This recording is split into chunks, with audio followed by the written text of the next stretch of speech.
2022년 12월 20일 이정훈입니다. 북한의 위협이 심상치 않은데 우리도 특단의 대책을 만들어야 되겠습니다.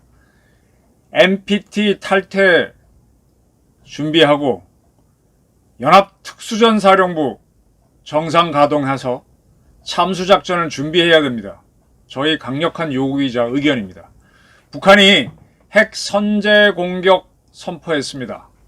ICBM도 정상각도로 쏘겠다고 얘기하고 있습니다. 가벼이 볼 일이 아닙니다. Think the unthinkable. 우선 팩트 부분부터 설명드리겠습니다. 북한의 노동당 기관지 인민일보 노동신문 주체조선의 국위와 국광은 나라의 빚이겠죠. 만방에 과시한 군사적 기적 이란 제목의 기사에서 지난 12월 18일 날 화성 17형 발사를 해서 성공시켰다고 그들은 주장하죠. 그 사건을 역사적 사변이자 민족사적 대경사라고 스스로 평가했습니다. 그리고 나서 이 신문은 이런 주장을 합니다. 신형 대륙간 탄도 미사일 시험 발사의 대성공으로 핵에는 핵으로 정면 대결에는 정면 대결로 라는 절대불변의 초강경 대적 의지를 힘있게 과시하였다. 그리고 이런 이야기를 합니다. 국가 핵무력 정책을 법화하면서 핵무력 정책법을 북한이 만들었죠. 그걸 얘기하는 겁니다. 우리의 핵이 결코 절대로 전쟁 방지라는 하나의 사명에만 속박되어 있을 수 없으며 불가피한 상황이 조성되면 부득불 강력한 핵 성제 공격을 가할 수 있다는 데 대하여 온 세계에 선포하고 그것을 이번에 실제적인 군사 행동으로 실증하였다. 핵무력정책법에 따르면 김정은의 결심에 따라서 북한은 핵 탄두를 단 미사일을 선제 공격할 수 있습니다. 그렇게 법을 만들어 놨는데 이번에 화성 17형 이거는 미국 본토 뉴욕 워싱턴을 때릴 수 있는 ICBM이죠. 그 시험 발사를 12월 18일 날 성공했기 때문에 그걸 할 수 있는 것을 실증하였다라고 이 신문은 주장했습니다. 핵 선제 타격, 핵 선제 공격을 가할 수 있다. 이거를 온 세계에 선포한다 그랬습니다. 핵무력 정책법으로 이미 만들었는데 그 능력까지도 11월 18일 날 보여줬다는 겁니다. 지금 우리가 이재명, 이태원 이런 거에 휘둘려가지고 북한의 도발을 잘 못 보고 있습니다. 한번 제가 말씀드렸지만은 북한이 왜 핵 선제 공격을 나오느냐. 이거는 윤석열 대통령이 후보 시절 킬체인 문제를 거론하면서 선제 타격해야 된다라고 말했었습니다. 거기에 대한 북한의 반응으로 저는 봅니다. 저뿐만이 아니라 북한을 지켜봐온 많은 전문가들의 의견이죠. 북한은 항상 걸고 넘어집니다. 지금 이게 어렵게 됐어요. 참 어리석은 사람이 김영삼이었죠. 북한이 핵 개발할 때 그때 때렸으면 좋았을 거를 결사반대해서 안 때리고 결국은 미국과 북한이 회담 열고 제네바 합의했다 깨지고 그 다음에 육자회담을 시간 다 보내고 육자회담 깨지고 그런 사이에 북한은 핵실험 해버렸고 이제 무서워서 하다가 노무현이는 갖다 퍼주려고 하다가 문재인은 갖다 퍼주고 그 다음에 이명박 박근혜는 용기 있게 나가지 못하고 오히려 북한한테 당하고 말해요. 천안함 당하고 뭐 당하고 그다음에 이제 북한이 수소폭탄까지 만들어버리니까 이제 윤석열 정부는 상당히 좀 다급해졌습니다. 그런 상태에서 우리로서는 할 수 있는 게 삼축 체계를 만든다는 건데 삼축 체계가 완벽하게 북한 핵을 제압하느냐? 아닙니다. 누차 말씀드리지만 미국도 지금 MD를 계속 개발해 오고 있고 그걸 하기 위해서 절대로 미사일 방어청이라고 하는 MD 에이전시라고 하는 별도의 정부기구를 만들어 놓고 있습니다. 미사일 방어작전 하는 부대가 있음에도 불구하고 별도로 정부기관을 만들어 놨습니다. 근데 대한민국은 우리나라 KAMD가 미국의 MD를 능가할 수가 없는데 우리는 KAMD KAMD청 정부기관이 없어요. 도대체 뭘 믿고 이렇게 여유있게 가는지 모르겠습니다. 북한이 쏘기 전날까지는 죽지 않으니까 그냥 배심 좋게 살아가겠다 그건가요? 그래서 근데 어쨌든 우리는 모든 작전이 북한이 위험한 짓을 하면 선제 타격하겠다는 걸 전제로 하는데 과연 어떤 대통령이 어떤 합참의장이 쏴 지시를 내릴 수 있을까? 유엔이 금지한 침략전쟁 일으킨 자로 찍힐 수 있는데. 그래서 제가 주장하는 게 선제 타격이 아닌 북한이 도발하는 것이 확실히 확인된 경우에는 때린다. 도발 확증 시 타격으로 이름을 바꾸자. 그래야만 부담 없이 선제 타격을 할 수 있는 거 아니냐. 말장난이지만 그런 제의도 해놨던 겁니다. 그래서 지금 북한은 핵무력정책법으로 선제 타격을 공식화한 다음 또 한 번 이번에 화성 17형 발사로 그 능력을 입증했다.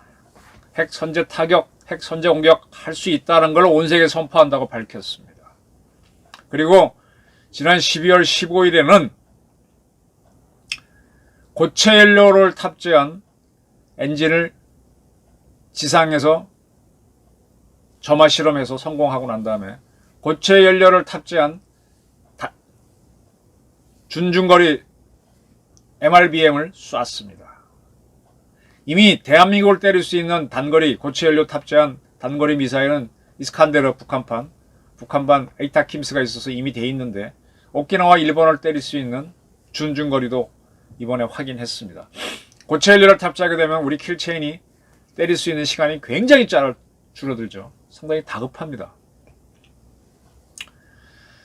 북한은 또 우리 정신을 헷갈리게 하는데 그 동창리에 평안북도에 서해 위성 발사장이 있는데 거기에서 이제 고체 연료 로켓 미사일 개발하면서 동시에 정찰 위성 띄우는 발사체도 쏘겠다는 거죠. 그리고 자기네 정찰 위성이 정상적으로 작동하고 있다. 지금 우리도 북한이 미사일 쏠 조짐 보이면 때리기 위해서 한국군이 운영할 정찰 위성 5기를 도입하는 4.25 사업을 하고 있는데 이게 계속 우리 늦어지고 있습니다. 내년쯤이나 들어올래나. 근데 북한도 뒤지지 않고 정찰 위성을 확보했다는 겁니다. 이런 북한의 정찰 위성을 절대 얕볼 수가 없는데 이제 또 ICBM을 쏘겠다라고 김 여정이가 또 들고 나왔어요. 이 ICBM을 쏘게 되면 짧게 쏘더라도 한 4,5천 킬로미터, 제대로 쏘면 한 10,000킬로 날아갈 텐데 북한 배들이 한 그 탄착 수역까지 가서 제대로 떨어지는지 확인하기 어렵겠죠. 그리고 지구가 둥글잖아요. 쭉 지구 이렇게 공면이 넘어갈 텐데 그러면 직선으로 나가는 전파는 잡지도 못하지 않습니까? 저 위성으로 쏴서 이렇게 오지 않는 이상은. 그 북한이 이제 그 떨어지는 부근이 가까운 쪽에 바다에라도 어디 배가 가서 안테나 세워놓고 잡아야 되는데 그것도 없거든요. 근데 북한은 하겠다고 했습니다. 자, 이런 상황입니다. 상당히 다급하죠. 그러면 이 정도 되면 대한민국은 지금 국제사회가 유엔이 북한이 핵 미사일 만으면 안 된다 그러는데 북한은 핵 이미 완성해서 ICBM까지 지금 완성했습니다. 근데 미국과 중국은 가만히 있고 미국은 뭐 이번에 F-22 랩터 전투기, B-52 전략폭격기를 한국에 배치했다가 빼내고 뭐 그 정도라도 하는데 중국은 아무것도 안 하잖아요. 말로만 북핵은 안 된다라고 하면서 진짜로 북핵 안 된다라고 같이 하자 그러면은 한미연합훈련도 안 된다. 쌍중단을 요구하고 나옵니다. 아주 궤변론자입니다. 이런 중국 또 미국도 저렇게 맞춤형 억제 전략, 확장 억제 제공이라는 게 이 제공이잖아요. 제공하겠다 그러지만 제공 안 하면 그만이잖아요. 이거 확실하게 하려면은 저는 박정희 대통령처럼 브랭크맨십, 벼랑 끝 전술을 구사해야 된다고 봅니다. 그 6.25 전쟁을 정전할 때 미국은 그때 이승만 대통령이 조건부로 한미 방위 상호조약을 맺어달라 그러니까 미국이 no 그러죠. 그러니까 어떻게 합니까? 벼랑 끝 전술을 피죠. 인민군 포로 중에 북한에 안 가겠다고 하는 방공포로를 전부 다 석방해버립니다. 헌병대 시켜가지고. 세계가 놀랍니다. 그 당시 대한민국이 뭐 지금 아프리카 수준 아주 못 사는 나라인데 전 세계 일면 뉴스를 방공포로 석방이 도배해버렸습니다. 결국은 미국이 그러니까 이제 이승만 저거 제거한다고 오퍼레이션 에버레디 작전을 준비했는데 이승만 대통령 제거하면 한국민들이 전체가 반미로 갈까봐 두려워서 한미 상호방위조약을 체결해주면서 정전을 합니다. 박정희 대통령도 미국을 상대로 카타르 상대로 치고받는 말싸움을 하면서 하나씩 우리 방위산업을 일으켜갖고 핵무장하는 노력을 했던 겁니다. 한미관계가 좋게 말한다고 될 것 같아요. 지금 윤석열 정부가 해야 되는 거는 중국과 미국을 딱 의식하고 지금 북한이 저까지 왔으니까 핵 선제 공격을 선포했고 ICBM 정상각도 발사를 얘기했으니 우린 방법이 없다. 핵무장하겠다 그러면 또 전 세계가 놀래니까 NPT 탈퇴하겠다라고 선언해야 됩니다.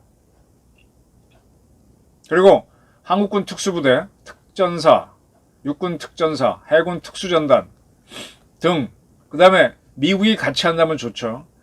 지금 우리나라 전시에 이제 연합사가 있는데 연합사에 지상군 구성군 사령부, 또 연합해군사령부, 연합공군사령부가 있습니다. 이거는 평시에 이렇게 구성되어 있고 전시가 되면은 연합특수전사령부를 만들게 되어 있습니다. 저는 연합특수전사령부, 미국의 그린베레, 또 미국의 SEAL 해군 특수전부대 하고 한국의 해공군, 육해군 특수전부대가 연합이 돼서 작전을 하는데 이 사령부를 평시적으로 바꿔서 미국의 SEAL이나 또는 대북으로 해군이죠. 그 다음에 육군의 그린베레나 아니면 델타포스 같은 특수전부대들이 와가지고 우리 한국군 특수부대들하고 연합작전 하다가 지금 우리가 3축 체결은 안 되니까 4축, 5축이 나오는데 4축, 5축 중에 하나를 김정은 등 북한의 WMD 책임자를 제거하는 걸로 꼽고 있잖아요. 그 작전을 하라는 겁니다. 한국 국정원, 한국 정보사, 미국 정보부대, 미국 CIA, 한미 특수전 부대들이 연합해서 여기에 공군 세력이 또 참여해야 되겠죠. 드론을 운영할 수 있는. 한순간에 제거하는 작전이 들어가야 됩니다. NPT 탈퇴 선언할 준비하고 참수작전 필 의지를 가져야 됩니다. 윤석열 대통령이 이거는 선언할 필요 없죠. 선언할 필요 없이 조용히 NPT 탈퇴하겠다는 거는 국힘당 북핵특위위원장인 한기호 위원장 같은 분이 NPT 탈퇴하겠다 한번 얘기하셨어요. 네. 근데 더 많은 주호영 또는 정우택 국회 부의장이라든지 지금 비대위원장 이런 분들이 좀 얘기를 해서 공론화 시켜야죠. 그러면서 참수작전을 준비해야 됩니다. 이제 박근혜, 이명박처럼 보수이지만 어정쩡하게 나갈 시간이 없습니다. 미안한 얘기지만 김정은, 김여정 등등 그 WMD를 하고 있는 북한의 세력들은 우리가 없애자 이런 의지를 갖고 나가야 할 때입니다. NPT 탈퇴 준비하고 참수작전 한미연합으로 준비해라. 저희 주문입니다. 경청해 주셔서 감사합니다.